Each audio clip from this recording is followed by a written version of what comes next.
Welcome to rainbow dreams. ഇന്ന് നമ്മളൊരു kitchen video ആണ്, കിച്ചൺ റിലേറ്റഡ് ഒരു സാധനമാണ് ഉണ്ടാക്കുന്നത്.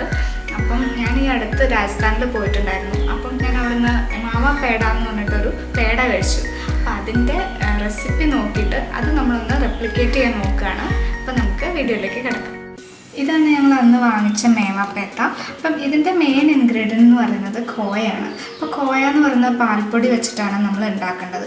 അപ്പം നമ്മൾ പാൽപ്പൊടി വെച്ചിട്ട് ചെയ്യാം, അല്ലെങ്കിൽ നമുക്ക് പാൽ വെച്ചിട്ടും ചെയ്യാം. അപ്പം ഞാനിവിടെ എളുപ്പത്തിന് വേണ്ടിയിട്ട് പാൽപ്പൊടിയാണ് യൂസ് ചെയ്യുന്നത്.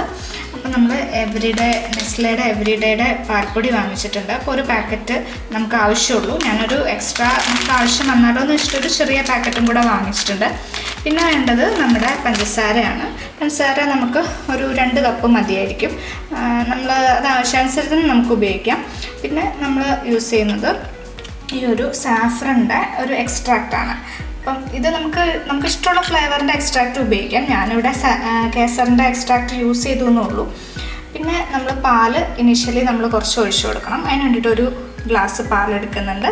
പിന്നെ സാഫ്രോൺ ആണിത്. സാഫ്രോൺ നമ്മൾ ഗാർണിഷ് ചെയ്യാൻ വേണ്ടിയിട്ട് ഒരു പാക്കറ്റ് സാഫ്രോൺ വാങ്ങിച്ചിട്ടുണ്ട്.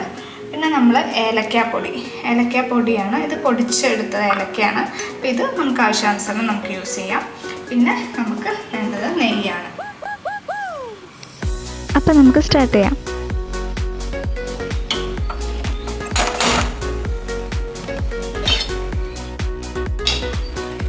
പാൻ ചൂടായിട്ടുണ്ട്. ഇനി നമുക്ക് നെയ്യ് ഒഴിച്ചു കൊടുക്കണം. ഒരു 2 ടേബിൾ സ്പൂൺ നെയ്യാണ് കേട്ടോ ഞാൻ എടുക്കുന്നത്.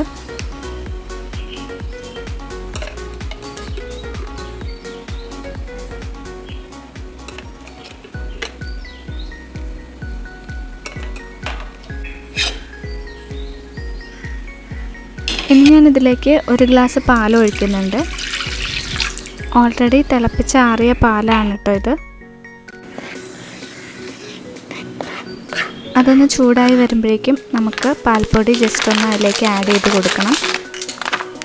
ഞാനിവിടെ നെസ്ലയുടെ പാക്കറ്റിൻ്റെ ഒരു 3/4 ഭാഗത്തോളം ഇടുന്നുണ്ട്. ഇതൊരു 400 ഗ്രാമിൻ്റെ പാക്കറ്റാണ്. ഇനി നമുക്ക് മെല്ലെ ഈ ഒരു പാൽപ്പൊടി ഇതിലേക്ക് ആഡ് ചെയ്ത് കൊടുക്കാം. ആഡ് ചെയ്യും തോറും ജസ്റ്റ് നമ്മൾ ഇളക്കി നന്നായിട്ട് മിക്സ് ചെയ്ത് കൊടുക്കണം.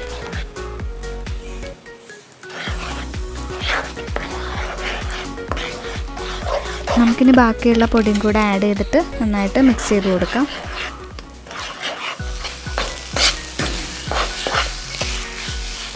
നമുക്ക് ആ ഖോയയുടെ ടെക്സ്ചർ കിട്ടാൻ വേണ്ടിയിട്ട് നമുക്ക് ആവശ്യാനുസരണം നമുക്ക് പാലോ നെയ്യോ ഒക്കെ നമുക്ക് ഇതിൻ്റെ കൂടെ ആഡ് ചെയ്ത് കൊടുക്കാം. ഞാനിതിലേക്ക് എക്സ്ട്രാ 1 ഗ്ലാസ് പാലും അതുപോലെ 1 ടേബിൾ സ്പൂൺ നെയ്യുമാണ് കേട്ടോ ആഡ് ചെയ്യുന്നത്. ഇപ്പോൾ ഏകദേശം ഖോയയുടെ ഒരു ടെക്സ്ചറായിട്ട് വരുന്നുണ്ട്. ഇനി നമുക്കിതൊന്ന് സെറ്റ് ചെയ്യാനായിട്ട് വെക്കാം. ഒരു 1-2 മണിക്കൂർ നമുക്ക് ഇതങ്ങനെ തന്നെ ലീവ് ചെയ്യണം. അപ്പോൾ നമ്മുടെ ഖോയ നന്നായിട്ട് സെറ്റായിട്ട് വരും. ഇപ്പോൾ ഒരു 2 hours കഴിഞ്ഞിട്ടുണ്ട്. ഇപ്പോൾ നമ്മുടെ ഖോയ റെഡി ആയിട്ടുണ്ട്. ഇനി നമുക്ക് സ്റ്റൗ ഓൺ ആക്കിയിട്ട് 1 ടേബിൾ സ്പൂൺ നെയ്യും കൂടെ ആഡ് ചെയ്ത് ഒന്ന് ചൂടാക്കണം. ഇനി നമ്മൾ ഇതിലേക്ക് പഞ്ചസാര ആഡ് ചെയ്ത് കൊടുക്കുകയാണ്. ഞാനിവിടെ 1 കപ്പ് പഞ്ചസാരയാണ് യൂസ് ചെയ്യുന്നത്. നിങ്ങളുടെ ഓരോരുത്തരുടെ ഇഷ്ടത്തിനനുസരിച്ച് പഞ്ചസാര വേണമെങ്കിൽ കുറച്ച് കൂടുതലായിട്ട് എടുക്കാൻ വേണമെങ്കിൽ. ഇനി നമ്മൾ നന്നായിട്ട് ഇളക്കി കൊടുക്കണം. നന്നായിട്ട് ഇതൊന്ന് വെന്ത് നല്ല പാകത്തിലേക്ക് വരുന്നത് വരെ നന്നായിട്ട് ഇളക്കി കൊടുക്കാം.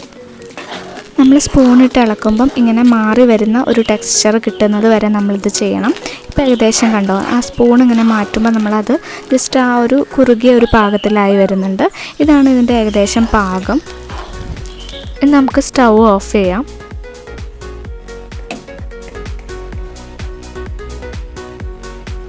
ഇനി നമുക്ക് പൊടിച്ചു വെച്ച ഏലക്കായ ഇട്ട് കൊടുക്കാം.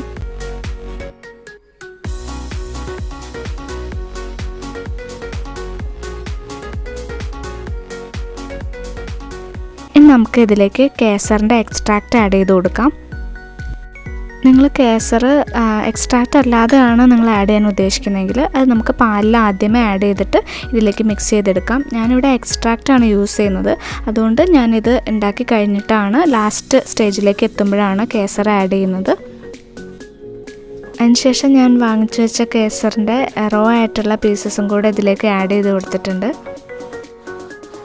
എക്സ്ട്രാക്റ്റ് യൂസ് ചെയ്യുന്നവർ അത് മാത്രമായിട്ടാണെങ്കിൽ യൂസ് ചെയ്താൽ മതി. ഞാനിപ്പോൾ ഓൾറെഡി ഇത് ഗാർണിഷിങ്ങിന് വേണ്ടിയിട്ട് വാങ്ങിച്ച് വെച്ചതുകൊണ്ട് ഇതിലേക്ക് ആഡ് ചെയ്യുന്നൊന്നുള്ളൂ. നന്നായിട്ട് മിക്സ് ചെയ്ത് കൊടുത്തിട്ടുണ്ട്.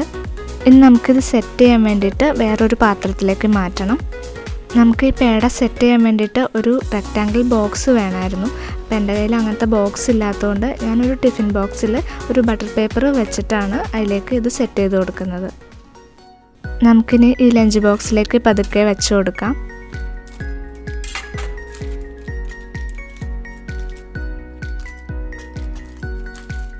ഈ ഒരു ബോക്സിനകത്തേക്ക് ഇതൊന്ന് സെറ്റ് ചെയ്തെടുക്കണം.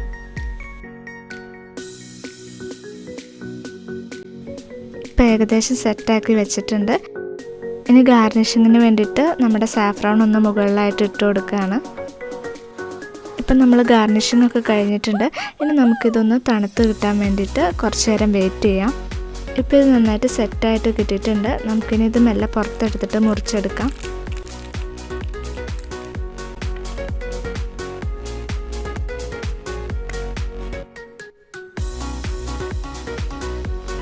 അപ്പോൾ നമ്മുടെ രാജസ്ഥാനി മേവാ പേത്ത ഇവിടെ റെഡി ആയിട്ടുണ്ട്. നിങ്ങളെല്ലാവരും ഇതൊന്ന് ട്രൈ ചെയ്ത് നോക്കണം. നമുക്ക് ചായയുടെ കൂടെ പലഹാരമായിട്ട് വൈകുന്നേരമൊക്കെ യൂസ് ചെയ്യാൻ പറ്റുന്ന നല്ലൊരു പലഹാരമാണ്. അപ്പോൾ എല്ലാവരും ട്രൈ ചെയ്ത് നോക്കില്ലേ.